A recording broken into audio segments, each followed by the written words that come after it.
May 30th, 1431. Rouen, France. A young woman stands in the marketplace, bound to a wooden stake. She's 19 years old. 9 months ago, she was a warrior who had defeated the English in battle after battle. Today, she will burn. But the flames are not the worst part of her story. The worst part is what they did to her in the months before. What they took from her. What they made her endure in the name of justice. Joan of Arc didn't just die that day in Rouen. She was systematically destroyed, piece by piece, until nothing remained but a terrified girl who had once believed she could save France. This is the story they don't teach in school. The story of what happens when power decides to break someone completely before taking their life. To understand what happened to Joan, you need to understand who she was before they captured her. Born in 1412 in Domremy, a small village in northeastern France, Joan was a peasant girl who claimed to hear voices from God. At 17, she convinced the Dauphin Charles to let her lead French troops against the English during the 100 Years' War. And she won. Battle after battle, this teenage girl in armor defeated seasoned English commanders. She lifted the siege of Orléans. She led Charles VII to his coronation at Reims. She became a legend. But legends threaten power. And power always strikes back. On May 23, 1430, Burgundian forces captured Joan during a skirmish at Compiègne. They sold her to the English for 10,000 livres tournois, the equivalent of a king's ransom. The English didn't want her for military intelligence. They wanted her for something else entirely. They wanted to prove she was a heretic, a witch, that her victories came not from God, but from the devil. If they could break her faith, they could erase everything she'd accomplished. If you're interested in historical trial records recovered from ecclesiastical archives and medieval court documents, don't forget to subscribe. It helps us continue unearthing the truths that were buried beneath centuries of propaganda. Now let's return to Joan's cell, winter 1430. Joan was taken to Rouen Castle and locked in a military prison, not a church prison where female religious prisoners were usually held. A military prison with male guards who watched her constantly. She was 19 years old, alone, surrounded by men who hated her. According to trial records preserved in the French National Archives, Joan was kept in chains, not just handcuffs, iron shackles on her ankles connected to a wooden block. She couldn't stand fully upright, couldn't lie down comfortably. For 9 months, at night the guards would check on her. The records don't specify what these checks entailed, but Joan testified later that she feared for her safety constantly, that she wore men's clothing not as heresy, but as protection, because if she wore a dress, she couldn't defend herself.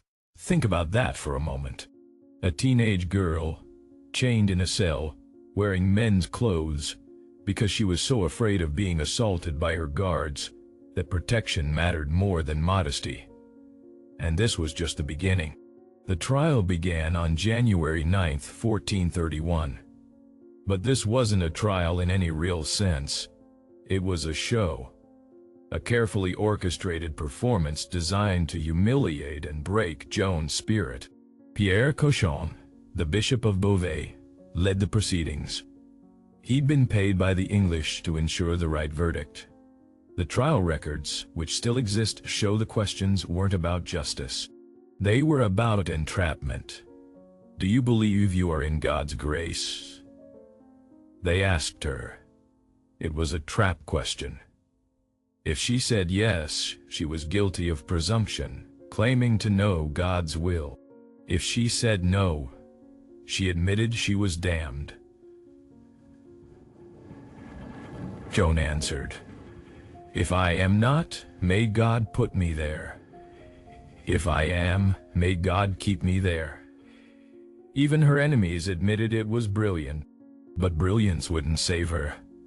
For 3 months they interrogated her, every day, for hours. 70 judges and assessors, all men, all determined to prove she was a witch. They asked about her voices, about her visions, about why she wore men's clothing, about whether she'd performed witchcraft. Joan was illiterate. She had no legal training, no defender. Just a 19-year-old girl against the full power of the church and the English crown. And they broke her. Not with violence, with exhaustion, with isolation, with the slow, grinding realization that no one was coming to save her. King Charles V first, the man she'd crowned, didn't lift a finger to help. The French army she'd led to victory didn't storm Rouen to rescue her. She was alone. By May, Joan was near collapse. The trial records note she was gravely ill, probably from malnutrition, from the chains, from the constant psychological assault. That's when they offered her a choice: sign a recantation, admit her voices were false, deny everything she'd fought for, and they'd spare her life. She'd spend the rest of her days in a church prison, but she'd live. On May 24th, 1431, Joan signed.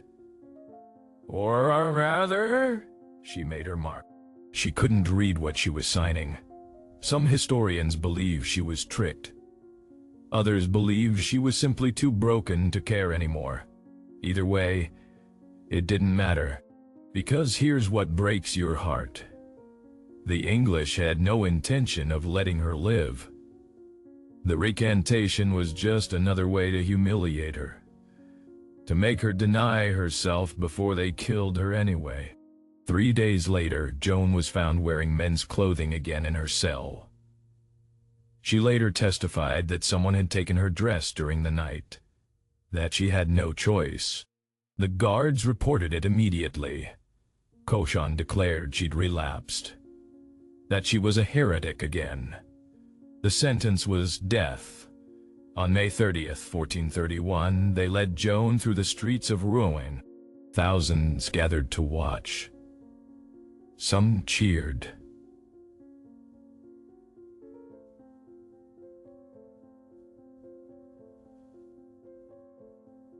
Some wept. Most just stared. Joan wore a long white robe and a paper mitre on her head that read heretic, relapsed, apostate, first dolator.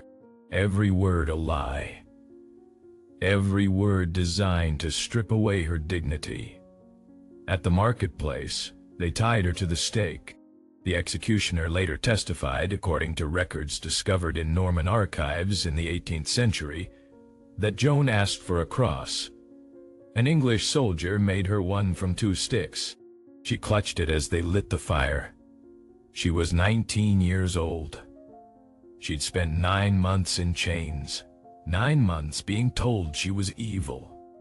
9 months watching the people she'd saved abandon her.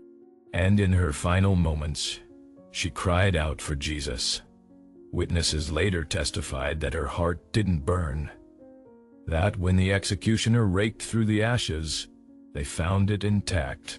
Some called it a miracle. Others called it proof she was a witch. 25 years later, the Catholic Church held a retrial. They declared Joan innocent, a martyr, eventually, a saint. But that vindication came too late. Joan of Arc died believing she'd been abandoned by everyone. By her king, by her army, by the God whose voices she'd followed into battle. The English didn't just execute Joan of Arc. They spent 9 months destroying everything she believed in. Everything that had made her who she was. They took a warrior and reduced her to a terrified girl begging for mercy. That was the point. Execution ends a life, but what they did to Joan before her execution ended her spirit. And that's what they wanted. Not just her death, but her complete erasure as anything more than a cautionary tale. First, if you heard Joan's story tonight, let it stay with you. Leave a comment. Tell us what you felt when you learned how a teenage girl who saved a kingdom was repaid with chains and fire. And if you want more untold stories buried in history's shadows, subscribe. Because some truths deserve to be remembered, especially the ones that powerful men tried to erase. Joan of Arc didn't die for heresy. She died because she threatened the natural order of power. She died because she proved that a peasant girl could lead armies and crown kings. And that was unforgivable. The fire consumed her body. But her story, the real story of what they did to her in those 9 months, survived in trial records and witness testimonies that the church couldn't completely destroy. And here's what makes this even more haunting. The trial records still exist. Hundreds of pages preserved in archives across France and England. We can read the exact questions they asked her, the exact traps they set, the exact moments when they tried to break her faith. First, in one exchange, they asked Joan if she knew whether the saints she saw in her visions were naked or clothed. First was a trick question designed to make her look either foolish or blasphemous. Joan answered, "Do you think God cannot afford to clothe them? Even in chains, even starving, even facing death." She had more wit than the 70 educated men trying to condemn her. But wit wasn't enough. Not against the combined power of England and the church. The records also show us something else. Something that reveals the true cruelty of what they did to Joan in those 9 months. They gave her hope, repeatedly. Her lawyers told her that European powers were negotiating for her release, that King Charles might intervene, that the Pope himself was considering her case. None of it was true. But they kept telling her anyway, because hope, when it's false, becomes the cruelest torture of all. Every day she waited for rescue that never came. Every day she believed maybe, just maybe, someone would save her. No one did. Think about what that does to a person. To a 19-year-old girl who had once led armies, who had believed she was chosen by God for a great purpose. To watch that belief crumble day by day as the people she'd saved did nothing to help her. The psychological warfare was systematic, calculated, designed not just to kill her, but to destroy her completely before the fire ever touched her skin. And it worked. By the time they led Joan to the stake on May 30th, she wasn't the warrior who had lifted the siege of Orléans. She wasn't the maiden who had crowned a king. She was a broken, terrified girl who'd spent 9 months being told she was evil. Abandoned. Damned. Witnesses at her execution reported that Joan wept as they tied her to the stake, that she asked for prayers, that she clutched the makeshift cross so tightly her hands turned white. This wasn't the defiant warrior we imagine. This was a teenager who'd been systematically destroyed by 9 months of isolation, interrogation, false hope, and the slow realization that no one was coming to save her.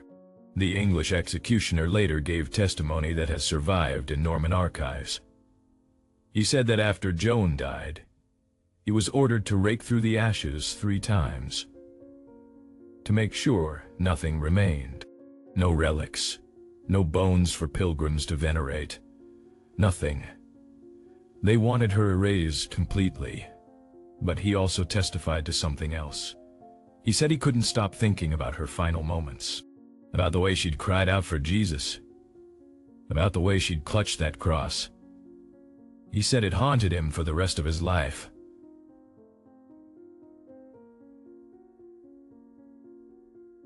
First am damned, he reportedly said years later. First burn the saint, The irony is crushing. 25 years after they killed her, the same church that condemned Joan declared her innocent. They admitted the trial was fraudulent, that she'd been condemned unjustly, that everything they'd done to her had been wrong. But by then, she'd been dead for a quarter century. The vindication meant nothing to Joan. She died believing she was damned, believing God had abandoned her, believing everything she'd fought for had been meaningless. That's the real tragedy of Joan of Arc, not the fire. The fire was quick, relatively speaking. 10 minutes, maybe 15 of agony, and then it was over. The real tragedy was the 9 months before. The systematic destruction of a young woman's faith, hope, and spirit. The calculated cruelty of giving her false hope only to crush it again and again. The abandonment by everyone she'd saved. King Charles VII, the man Joan had crowned at Reims, lived for another 30 years after her death. He never lifted a finger to save her, never spoke out against her trial, never even publicly acknowledged what she'd done for him, until long after she was dead. The French soldiers she'd led to victory didn't storm ruin to rescue her. They let the English burn her and did nothing. The church whose God she claimed to serve declared her a heretic and watched as she burned. Joan of Arc died alone. More alone than most of us can imagine, surrounded by thousands of people watching her burn, yet completely, utterly alone. She was 19 years old. She wed voices. She led armies. She crowned a king, and they made sure she died knowing that none of it had mattered. But here's the truth they couldn't erase, no matter how thoroughly they raked through her ashes. Joan's story survived. Her courage survived. The truth of what they did to her survived in the very trial records they used to condemn her. 500 years later, we still tell her story. We still remember the peasant girl who led armies. We still know her name. And we remember theirs too. Pierre Cochon, the bishop who condemned her, the English commanders who bought her, the guards who tormented her. History hasn't forgotten them either. Their names are remembered as cautionary tales, as examples of what happens when power becomes cruelty, when justice becomes vengeance, when fear masquerades as righteousness. Joan of Arc was burned alive on May 30th, 1431. But what they did to her in the 9 months before that pyre was lit is the real horror story. A story of systematic psychological torture designed to break a young woman's spirit before they broke her body. And it worked, but only temporarily. Because 5 centuries later, Joan of Arc is a saint. A symbol of courage, a reminder that sometimes the powerless can shake empires. And Pierre Cochon? History remembers him as the man who burned a saint. Joan would probably say that's justice enough.